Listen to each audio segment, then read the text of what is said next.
রাস্তার ওপাশ থেকে আসা কণ্ঠটা যেন বাতাস কেটে সানিয়ার কানে ঢুকে গেল। সানিয়া। সে চমকে উঠল। গলার স্বরটা ঠিক আদনানের মতো, কিন্তু সেই লোক তো বলল আদনান মারা গেছে। চারপাশে হালকা কুয়াশা নামতে শুরু করেছে, আর রাস্তার আলো ঝিমঝিম করে জ্বলছে। হঠাৎ সেই অপরিচিত লোক আবার বলল, তুমি যা শুনছ তার পেছনে একটা কারণ আছে।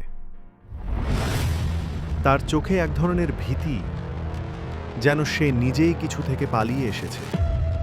সানিয়া প্রশ্ন করার আগেই লোকটি পকেট থেকে একটি ছোট কালো চাবি বের করে দিল। এটা আদনান রেখে গেছে।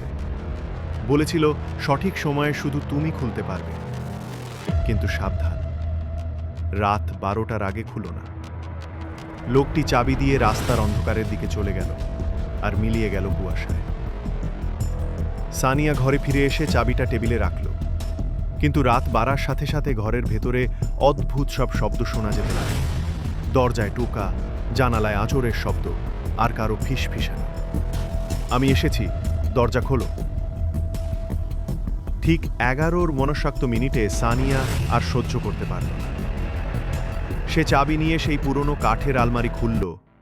ভেতরে শুধু একটা ডায়েরি, কিন্তু পাতা উল্টাতেই দেখা গেল প্রতিটি পাতায় তার নিজের ছবি।